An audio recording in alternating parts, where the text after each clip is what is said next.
Hey, welcome back. If you're new here, my name is Dr. A and I'm an Associate Professor of Economics.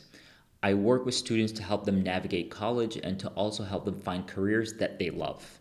So, economics students and actually most undergraduate students are concerned with what their next steps after graduation will be. I've had the opportunity to work with students and help them make that transition.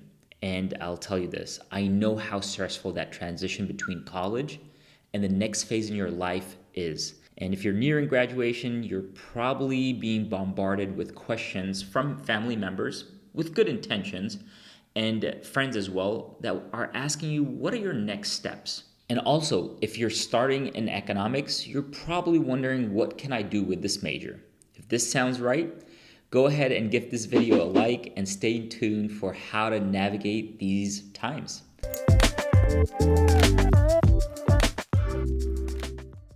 I actually made a previous video on why you should or shouldn't major in economics. Make sure to check that out. Today, I want the focus of my conversation and what I want to talk about is how to make the best out of your time as a student, specifically undergraduate student in economics, and how to use that time to ease the transition between college and the next step of your life. My new goal, and I'm sharing this with you, is to reach 2,000 subscribers by December 31st. Help me make that goal a reality. So make sure to like and share this video with those that would benefit from hearing the content of this video. And if you haven't already, make sure to subscribe. All right, so when it comes to the advice that I have for undergraduate students, the first tip is be curious. This is actually general advice for any major, but more importantly for economics majors. Being curious is the foundation of the learning process. College is a great time to spend learning and allowing yourself to find the answers to the questions that you have. Most students are focused on getting good grades, which I totally understand. But I encourage my students to get good grades in classes that matter to them. Building curiosity doesn't happen overnight. It requires you to expose yourself to new ideas, listening to others, reading new content, seeing new things. That's why college is so amazing, with so many different ideas all in one place. This is a great time to learn about different perspectives. All right, tip number 2, everything is figure-outable. I was listening to Ali Abdaal and he mentioned Maria Forleo's phrase, everything is figure-outable. I love that phrase. It is exactly what I try to teach my students. Everything can be learned. It just comes down to how much time and effort it takes. This is usually referred to as having a growth mindset. But hearing the phrase made me curious about Maria, so I searched and learned more about her and her thoughts on everything being figure-outable. I highly recommend you learn more about it.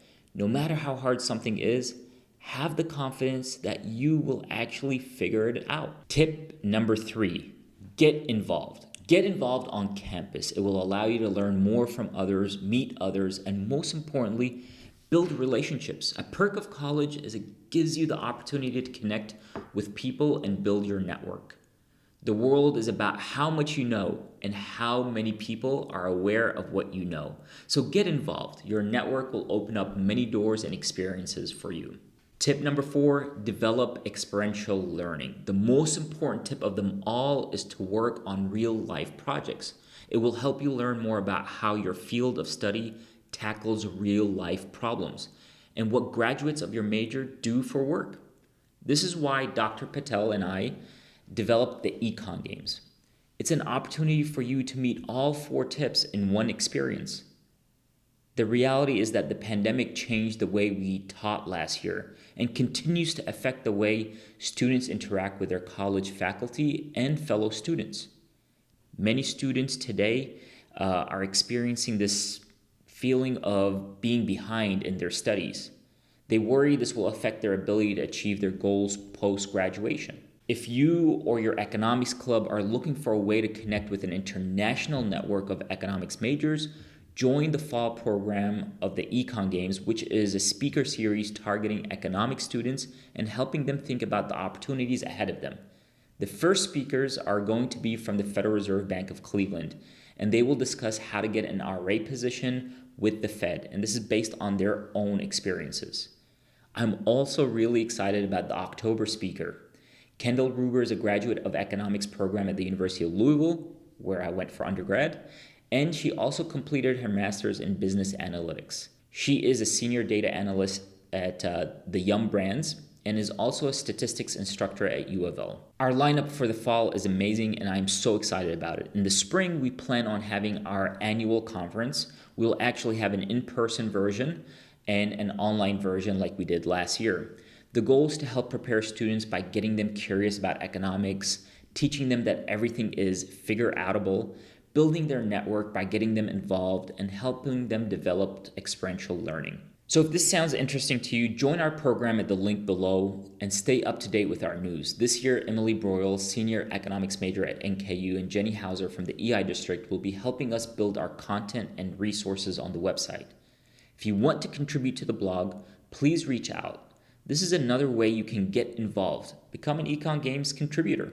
I made a video about the reasons why you should and should not major in economics. If you haven't seen it, make sure to check it out. It's going to be here or here, somewhere. You'll find it. Are you an economics major or econ professor? What other tips for success would you like to share? Drop them in the comments so everybody could learn from your tips. See you next week.